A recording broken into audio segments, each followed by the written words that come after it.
السلام علیکم دوستو، میرا نام جبران ہے اور آج میں آپ کو منٹو کی ایک بہت خوبصورت کہانی کا ریویو دینے جا رہا ہوں۔ اس کہانی میں ہمیں محبت، دوستی، ایموشنز ایسی چیزوں کا ذکر ملتا ہے۔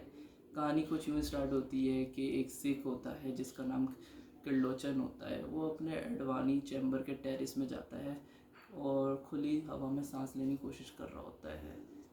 اپنے ہی فلیٹ میں رہ کر وہ بے چین ہوا جا رہا ہوتا ہے، جو کہ اس کی بے چینی کی وجہ اس کی محبوبہ ہوتی ہے جو ہندو مسلم فسادات کے بیچ میں دب گئی ہوتی ہے۔ اس کی محبوبہ ایک سکھیانی ہوتی ہے جس کا نام کرپال کور ہوتا ہے اور وہ مسلمانوں کی بستی میں رہ رہی ہوتی ہے۔ اس کی فکر میں سوچتے سوچتے وہ اپنی ایک پرانی معشوقہ کی یاد میں چلا جاتا ہے جو ایک یہودی لڑکی ہوتی ہے جس کا نام مزیل ہوتا ہے۔ مزیل سے وہ کچھ اس طریقے سے ملتا ہے کہ وہ اپنے دوست کے یہاں ٹھہرتا ہے جہاں پہ وہ اسے پڑھائی کرنی ہوتی ہے۔ اس فلیٹ میں ہی اس کے سامنے والے فلیٹ میں ایک لڑکی رہتی ہے مزیل، جو کہ یہودی ہوتی ہے اور بہت خوبصورت لڑکی ہوتی ہے۔ وہ اس کی محبت میں گرفتار ہو جاتا ہے۔ مزیل کو کرلوچن میں اتنا کوئی انٹرسٹ نہیں ہوتا۔ وہ اس کو بات بات پہ جھڑکتی رہتی ہے، اس کی محبت کا مذاق اڑا رہی ہوتی ہے، لیکن جو کرلوچن ہوتا ہے وہ اس کے لیے مہنگے سے مہنگے کھانے کی جگہ پہ لے جا رہا ہوتا ہے، اسے موویز دکھانے لے کے جا رہا ہوتا ہے اور اس کو مہنگے سے مہنگے تحفے دینے کے لیے کوشش کر رہا ہوتا ہے، لیکن اس مزیل کو ان سب میں کوئی انٹرسٹ نہیں ہوتا۔ وہ بس اپنی جو ہے دوستی یاری میں ہی مشغول رہتی ہے، یہاں تک کہ جب کرلوچن اس کو کئی مہنگی جگہ پہ کھانا کھلانے لے کے جا رہا ہوتا ہے تب بھی جو ہے مزیل جو ہے اپنے کسی دوست کو دیکھ کے اس کے پاس جا کے بیٹھ جاتی ہے۔ ایک دن جب کرپال کور سے کرلوچن سے جو ہے برداشت نہیں ہوتا تو اپنے دل کی بات مزیل سے کرتا ہے کہ تم جو ہے میری محبت کا کیوں مذاق اڑاتی ہو۔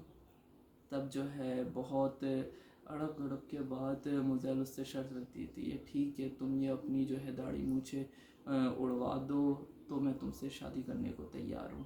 اس کی محبت میں وہ اتنا پاگل ہوتا ہے ایسے کہ یہ جو ہے وہ یہ بھی نہیں دیکھتا، داڑھی مونچھیں اڑوا دیتا ہے۔ اور پھر ایک دن جو ہے وہ اپنے نوکر کے ہاتھ خط بھیجتا ہے کہ جاؤ مزیل کو بلا کے لے کر آؤ، میری طبیعت صحیح نہیں ہے۔ تو جب مزیل آتی ہے اور اس کو اس ہولی میں دیکھتی ہے تو بہت خوش ہو جاتی ہے اور اس سے چپک جاتی ہے۔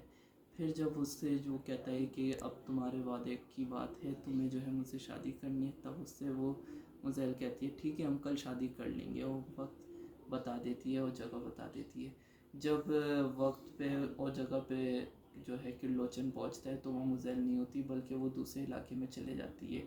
یہ سوچ کر جو ہے کرلوچن کا دل بہت برا ٹوٹ جاتا ہے اور وہ جو ہے انتقام میں واپسی اپنے بال بڑھانا شروع کر دیتا ہے اور محبت سے اپنا یقین چھوڑ دیتا ہے۔ پھر کچھ عرصے بعد جو ہے وہ اپنے ہی گاؤں کی ایک بہت ہی خوبصورت لڑکی جس کا نام کرپال کور ہوتا ہے اس سے ملتا ہے اور اسے دیکھ کے وہ اس کی محبت میں فدا ہو جاتا ہے۔ تو جو ہے لیکن اس کا جو ہے وہاں پہ مسلمانوں کی بستی میں رہ رہی ہوتی ہے اور وہاں پہ کرفیو نافذ ہو جاتا ہے۔ پھر جو ہے اس کا آنا جانا بہت ہی مشکل ہو جاتا ہے۔ بہت عرصے کے بعد جو ہے وہ اسی اپنے چیمبر کے جو ہے ٹیرس پہ کھلی ہوا میں سانس لے رہا ہوتا ہے۔ اگلی صبح جب وہ اٹھ کر باہر نکلتا ہے اور اسی سوچ میں جا رہا ہوتا ہے باہر، تو اسے مزیل دکھتی ہے اور مزیل سے دیکھ کر وہ نظریں چراتا ہے، لیکن مزیل اسے دیکھ کر اس سے باتیں شروع کر دیتی ہے اور اس کا حلیہ دیکھ کے پہچان لیتی ہے کہ اب، اور پوچھتی ہے کہ جو ہے اب کیا پھر سے تم کسی کی محبت میں گرفتار ہو گئے ہو۔ تب جو ہے جو کرلوچن ہوتا ہے وہ اس کو جواب تو بہت سخت دینا چاہ رہا ہوتا ہے، لیکن اس اپنے ضمیر کی وجہ سے وہ اس سے کہتا ہے ہاں اب میں جو ہے کسی اور کی محبت میں گرفتار ہو گیا ہوں اور جو ہے اب میں اسی سے شادی کروں گا۔ تب جو ہے جو مزیل ہوتی ہے وہ اتنا سوچنے کا تو عادی نہیں ہوتی ہے، لیکن اس کی بات پہ بہت سوچتی ہے اور اپنا جو ہے ظاہر تو نہیں کرتی، لیکن مزیل کا جو ہے دل ٹوٹ چکا ہوتا ہے۔